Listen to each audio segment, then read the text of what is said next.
Welcome, everyone, to another episode of Prime and Load. As always, my name is Leo Cugino, and I'm joined by doctors Andrew Bamford and Alex Burns. And today, we are finding out the age-old question: who is the top commander of the 18th century? Something I'm sure we've all stayed up countless hours in the middle of the night trying to figure out. If you've been with us from the very beginning, we've gone through 5 rounds, quickly dwindling our top 36 choices down to 2. And today is the day we will find out who the top commander is. Do you want a drum roll? Can we get a whole section of the regimental band out to play the drum roll? So it was down to our 2 choices: John Churchill, Duke of Marlborough, and Frederick the Great.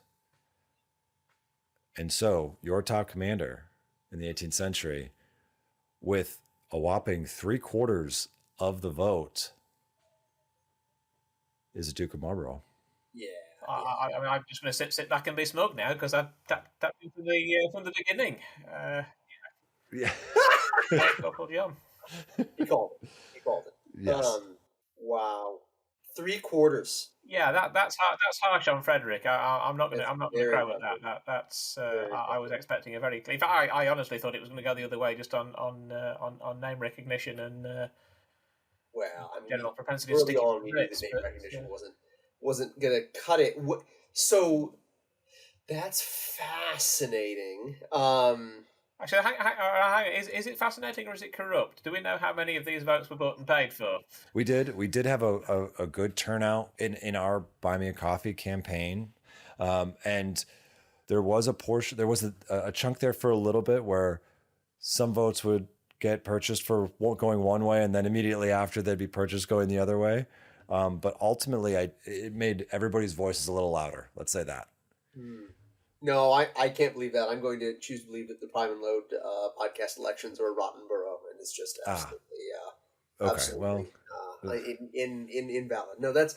I mean, you couldn't happen to a nicer chap. Really, I mean, I guess right. I mean, he never loses a battle. Frederick loses a battle, so do you think he's probably most improved, Andrew? Like, does he get better over the course of his career? Marlborough. Yeah.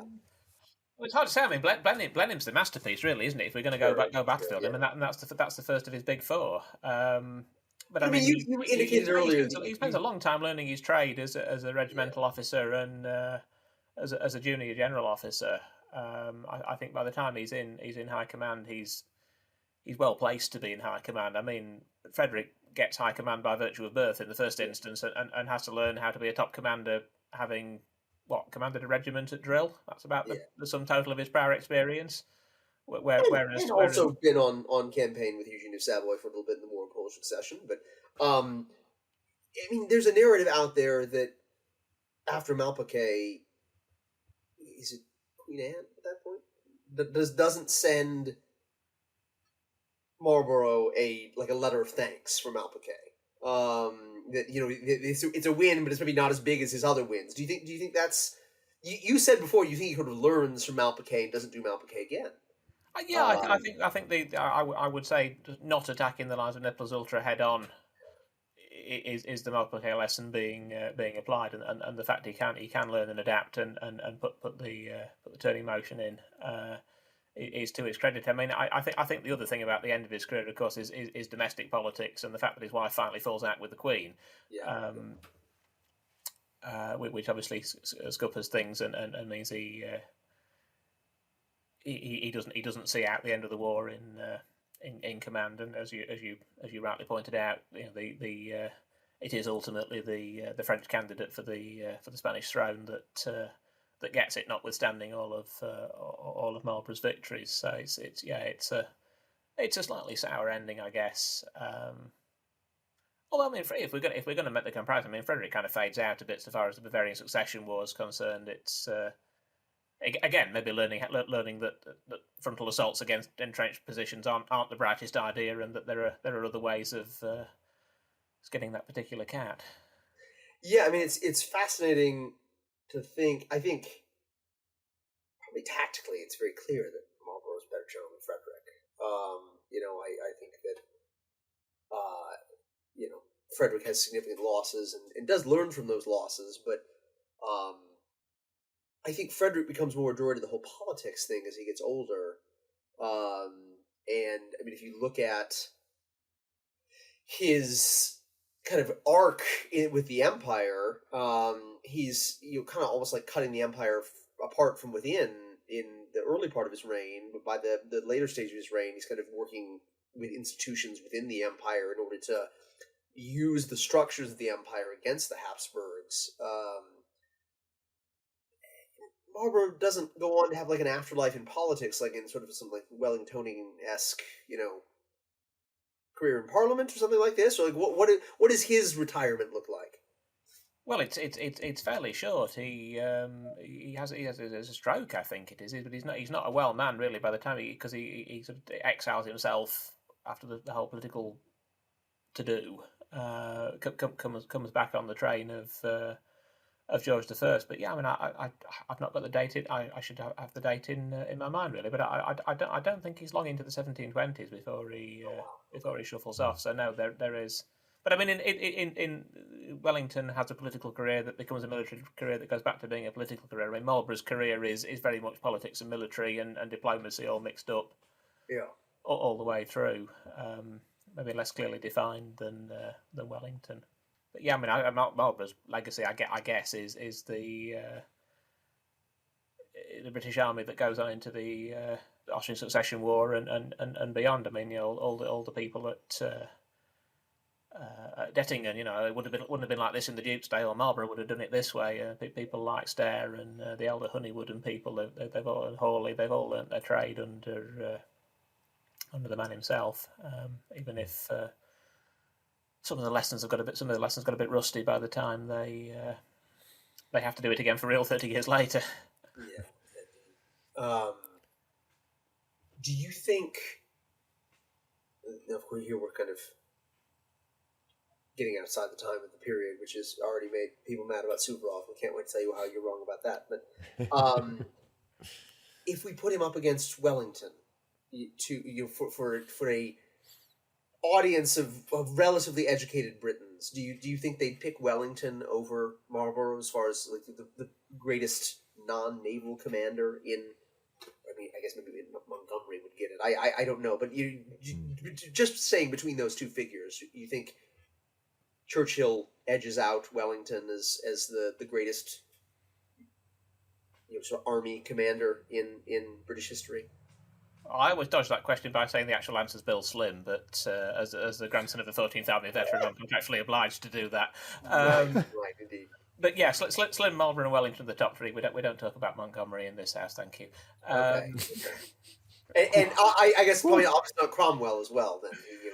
Yeah, I mean, I think Britain as a nation tries to forget about Cromwell. But yeah. Is Marlborough a greater general than Wellington? I can hear Zach White having a stroke. I know. Yeah. I think in the round, yes. I think Marlborough nails it. And I'm a Wellington fan. I've worked on the British Army in the Napoleonic Wars, as you all know. No, there are aspects where Wellington falls short. In terms of his dealings with allies and subordinates, Marlborough is a past master at that. He commands a far more complex coalition army than Wellington ever has to deal with. He does it very well. To some extent, he's got more political clout back at home, but Wellington would have loved the Horse Guards, the Duke of York, who was the home-based commander-in-chief, to have done it his way. I've written about that extensively. Marlborough, in a sense, had his wife and his political allies pulling the strings on his behalf at home and could deploy that sort of power. But no, I think in the round, Marlborough just nails it. But maybe in terms of battlefield command, blend him on a par with Salamanca. Don't know. That's going to be my cop-out answer. Salamanca for Wellington is the most impressive victory, but Marlborough as the complete deal is the greater commander. Yeah, I mean, I struggle to think of managing coalitions, right? I mean, at least sort of on a popular level, I think there's this sense of Wellington and Prince Eugen of being kind of good friends, or not good friends, but they work very well together. Whereas, I mean, does Wellington have that same kind of relationship with Blucher, or sort of maybe figures in the peninsula, where it's like a kind of partnership? I mean, the Blucher relationship really doesn't last long enough to, it's the 100 Days campaign, but I mean, the fighting business is over in 5 if you stretch it. And it's an effective partnership, to be sure, but yeah, it's not Marlborough and Eugene. And no, the Peninsular War is largely Wellington trying to get the Spanish to do as they're told, and the Spanish unsurprisingly protesting about this stroppy Anglo-Irishman has turned up and told them how to fight the war, and they're never especially keen on that. And I think the fact that he's right just makes it worse for them. Really? Well, it's the classic Wellingtonian tact and subtlety that he's justly famed for. So no, there's not really a partnership in that way. I guess with Murray as his own chief of staff, in the same way that Marlborough has Cadogan, then that's maybe a comparative relationship. He's better at structures within his own army, but even then he has to learn to trust him. I don't think there's a comparison in terms of working with allies. So would it be right to say that really the big argument against Marlborough is, at least in terms of Frederick, is longevity of military career? Is that a fair statement? Like he's not in command as long as Frederick, so you could call into doubt greatness in that perspective? Well, I think there's, you could also say like sustainment of aims in war. Okay. I mean, Frederick, achieves what he wants to do in the War of Austrian Succession. He survives the 7 Years' War, and you can fight about whether or not that was a defensive war or whether or not he wanted part of Saxony. And I think by the time it's done, everyone's just happy that it's over, and Frederick is happy that he didn't get killed, or the Prussians didn't get partitioned. And by the time you get the War of Bavarian Succession, I mean it's a war that he's not really looking for an incredibly decisive march on the enemy capital type resolution. He's waiting for the political situation to resolve, and it does resolve in his favor. So I mean, you're just looking at sustainment of political aims. Frederick's broadly 3 for 3. The Bourbons do take the throne of Spain. I'm not sure if that's entirely Marlborough's fault. I don't think it is. I mean, there's a lot going on outside of his field of view that is kind of leading up to that. But I think, at least and this is coming from someone who likes Frederick a great deal, I don't think there's any question that kind of on the battlefield, Marlborough's probably a more helpful guy to have around than Frederick. I mean, there are also a number of moments, and I think this is unfair, but a number of moments where the battle sort of turns badly, and Frederick's like, "Oh, I've got a stomachache. I'm going to go, in a couple miles from here to see what's going on." It happens at Lobositz in 1756. I don't think there's any sort of comparable. No, of course, Frederick's also nearly killed on the battlefield a couple times. A spent canister ball hits him. There's no question in my mind he's personally a brave individual. He's ruined his guts by choosing to not sleep and only drink coffee for a period of time, and has basically the equivalent of IBS as a result. But I don't think there's. I mean, Marlborough is kind of. I don't know. He's kind of like the perfect man. He's got the tactics all figured out. He's got the great buddy cop movie with Prince Eugen. We'll say that differently. He's got a sassy gay friend. And a sidekick, maybe. He has the sort of femme fatale woman in power. Has everyone at her beck and call wife. He's the complete picture. Whereas Frederick is only a king who sets the political preconditions for the modern world. So there's not much going on there. So the HBO series should really be about Churchill, not Charles. Yeah. Sure. I'd go in for that. I think I would happily watch either one. But I do think there's a much more interesting way to examine the Marlboroughian period than the most famous version that we have now, of course, which is the favorite, which is, I don't know, it's a fine movie, but we get 5 minutes in total with the Duke of Marlborough, and it's kind of sad. Yes, when he's eclipsed, I think, in terms of screen time by a guy in the nude having pomegranates thrown at him, then it's not entirely a that's the scene. Balanced representation of his role in the late Stuart court, is it? There's a scene in. Of course, we haven't even talked about the connection with Churchill, right? I mean, you're Winston Churchill's great granddaddy. I mean, that's got to be some selling point for modern Britain as well. Whereas, Frederick is who?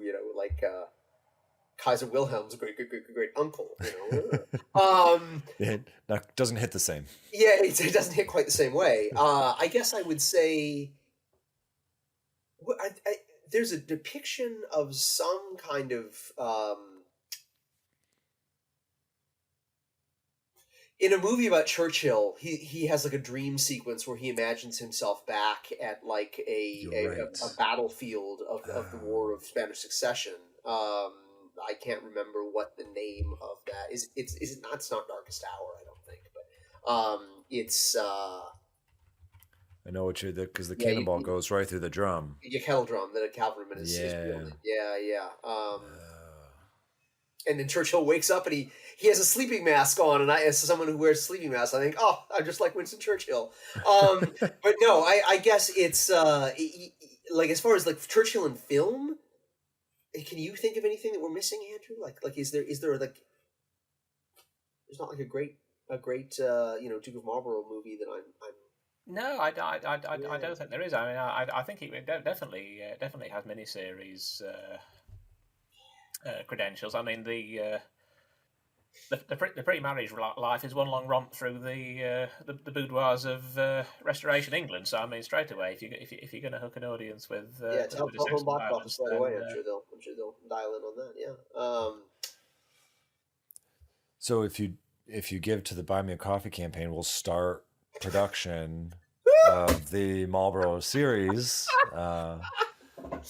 Exactly. So, is what I'm hearing. There's a lot of. How about we say this, Lee? We'll start working on the script. There you go. Okay, you're right. Let's not get ahead of ourselves. So thank you everyone for participating in our fun our top commanders bracket. I think this was a lot of fun. I think there was some definite twists and turns. I'd say a few unexpected victories and defeats. So we hope you all enjoyed it. Maybe we'll do a worst commanders of all time bracket at some point someday. But thank you to everybody who gave at our Buy Me a Coffee campaign. That really helps us out a lot. So thank you for participating. That's it for this episode of Prime and Load. We hope you enjoyed it as much as we did.